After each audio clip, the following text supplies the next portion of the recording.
안녕하세요. I'm very happy to be here to share with you something that has always been very important in my work and that I've seen, but is often not talked about enough in education and learning, and that is about how to help develop and build children's interests. And often people talk about the gap between children who have and students who have access to technology and those who do not, the technology gap. But what I've seen sometimes and often more important is what I call the interest gap, the gap between children who have support to explore and find and develop their interests and those who do not have those opportunities and support. And I want to give you some examples. And the first example comes from my family. This is a photo when I was little with my grandparents and my two brothers. And I always liked school from when I was little, but my youngest brother, who's holding the guitar, he never was very interested in school. It didn't even make sense to him. He was always thinking about something else. But when he would come home after school, he was always learning. And it was because he was so interested in music and sound. And so from that interest, that early interest, he started learning many different things. He started learning, he was playing guitar, he was playing different instruments. Then he got interested in recording equipment. And then the recording equipment didn't work, so he got interested in electronics. And how can I fix something? And then that got him also interested in writing and writing songs and learning computers and how to edit audio and record audio and how to communicate to others. And he started making a whole network of friends and traveling around the world to do music as a hobby. And then eventually for his work, he ended up learning to become a sound engineer. A lot of it, he would just seek out people who knew about it, and he learned and tried. And just seeing now, he is a sound producer and a sound engineer, and he travels around the world, and he helps make big events. And then in his spare time, he still plays the guitar and enjoys playing the guitar, as well as his kids also enjoy music sometimes. So I just learned seeing him that even though he wasn't learning things in school, he learned so much about math, engineering, communication, writing, all by building on his interests. Now, he was lucky to have support, and my parents were patient with like, okay, what do you need to pursue this? And they trusted him to pursue the interests. But as I started as an educator, I saw many children did not have this kind of support to explore. What are you interested in? What do you want to try? Let's see, where can we find you a place? So some children have that support to help find, what are you interested in? Let's find a place to do that. And others didn't. And that's why early in my career, I worked with Mitch Resnick, and I developed the Computer Clubhouse, a space where children who otherwise would not have a space and support to pursue their interests could start to explore in art, in design, in music, in robotics, in coding, and many other things. And it wasn't only learning those skills, but they were learning to collaborate, to solve problems, and to create and to iterate on. And we started one clubhouse in Boston, and now many years later, there's more than 100 clubhouses in 20 different countries around the world. And it's very exciting to see how young people are learning many, many different skills by building and exploring. And a lot of them come, they don't even know what they're interested in, but they have the opportunity to try different things and to become part of workshops like the workshops that happen here in Future Lab. This is an example. This young person, Sean, he was not interested in math class. Someone saw him with his head on his desk, on the desk, but in the clubhouse, he found out about 3D design, and he became very self-motivated to learn. And so this was an early 3D design program that was very complex, and he learned many different geometry concepts about vectors, and he just kept reading the manual and to learn more and more because he was so motivated to create in 3D.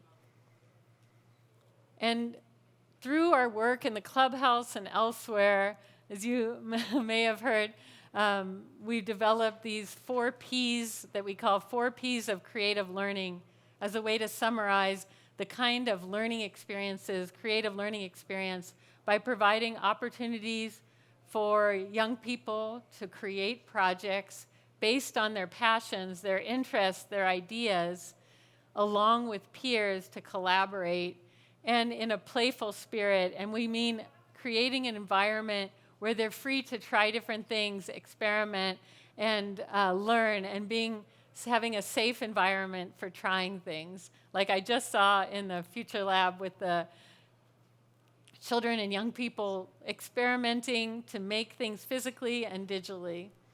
This is an example that you can see one of the workshops we did, a small workshop on design a park, and you can see some of it in action, these 4 Ps. The goal of these creative workshops is really to give children an opportunity to come up with their own ideas, imagine something, and then figure out how to design it. We should still keep this plate, but take this one. They need to be constantly exploring, experimenting. Whoa, oh my God. Through natural discovery, by testing things, by tinkering, by experimenting, by creating. They're using Lego motors and sensors, and then if it doesn't work the way they want, they start revising it. So you have to kind of adjust the motor power so it actually has enough power to knock the lights off. So they're really learning through having a goal, imagining something, and then bringing it to life. So rather than just thinking of the computer of something that I think, what am I supposed to do? They start thinking, what do I want to do with it? They start getting new ideas. So you see that there was one theme, design a park, but different children had different ideas, like soccer, like a playground, like merry-go-round, like, ducks in the park. So many different ideas with one shared theme. And by working on projects, they start to learn how to problem solve. Another thing that you heard Mitch talk about too, we then developed, out of this work, we saw the need for a new way for children to create and express their ideas with the Scratch programming language.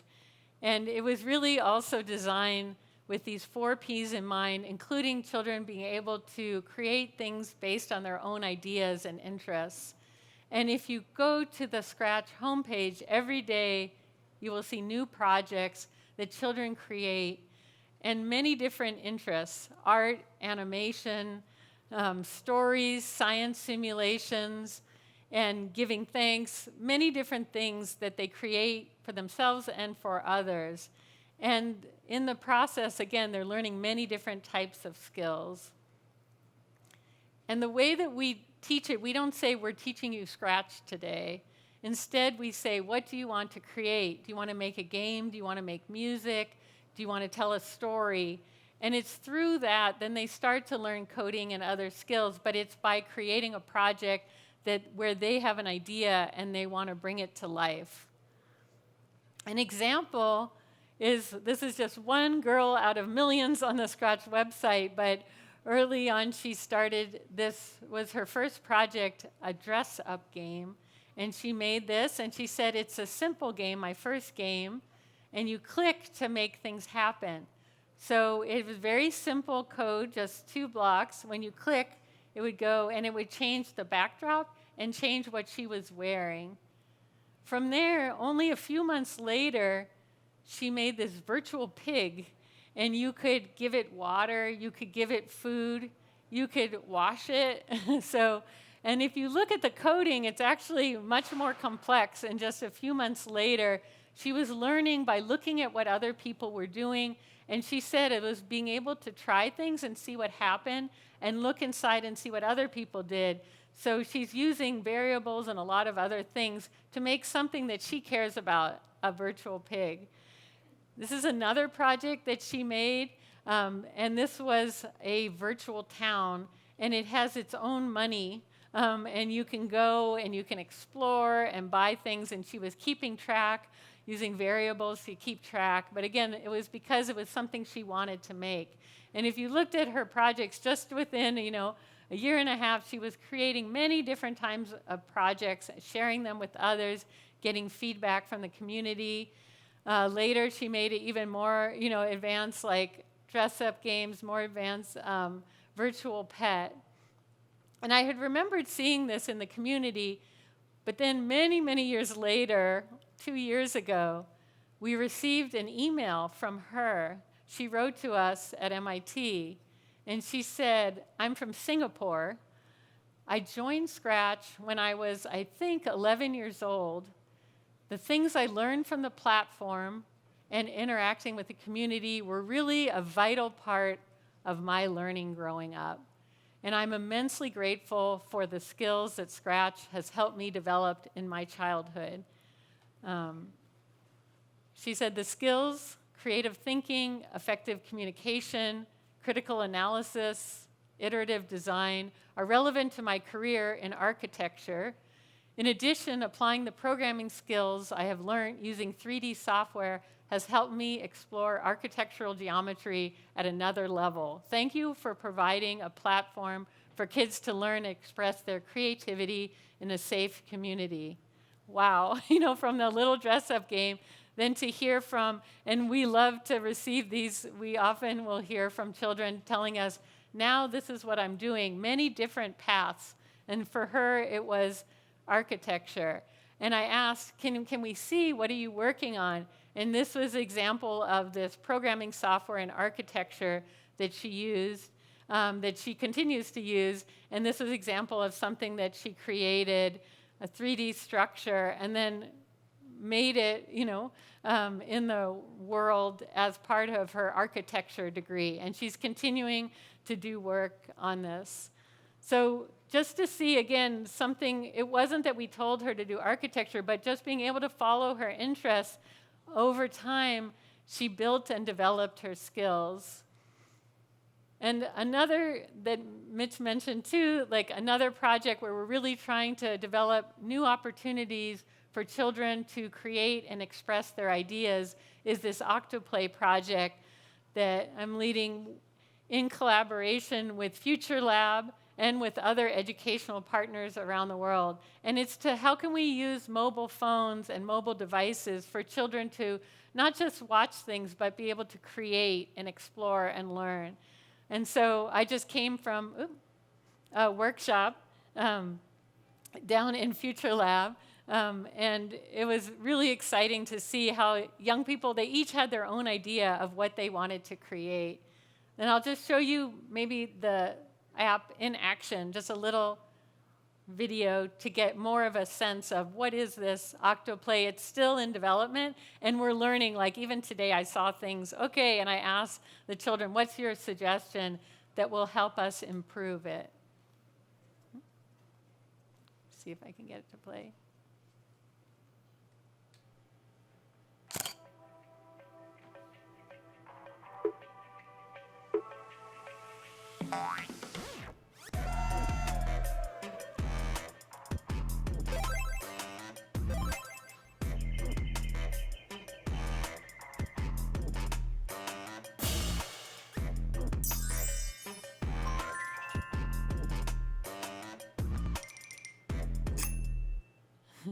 So you can see, again, we're really trying to make it in a way where children can create games, animation, stories, and build on their interests and ideas while also learning problem-solving, design, and coding skills. And as I said, that children have been using in Future Lab, we're learning from the work that is happening there, children using making things in the physical world, and then putting them in the digital world and going between the two. So here you see also this kind of peer collaboration. They're each working on a different project, but they're able to share ideas and learn from each other.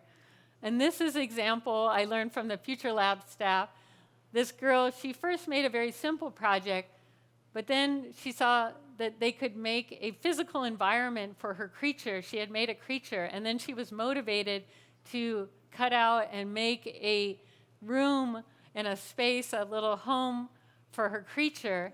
And then she took a picture, put it in Octoplay, and then she was motivated to really add to her coding because she wanted her creature to move around and explore this 3D world. So she started adding to her program. I wanted to go here and there. And so she got more and more advanced ideas, but it was because she had created a creature that she liked and a space she liked, and she was motivated to build on that. And I think that's just overall, we're just so excited to be working with Future Lab and the educators here in the Future Lab Educational Collective and a lot of the other educators and parents here to help think about how can we continue to support more children to be able to find what's something that they care about and follow their ideas over time and develop them, both for developing their skills, but also to develop something that's meaningful and that they enjoy and that they want to share with others. Thank you.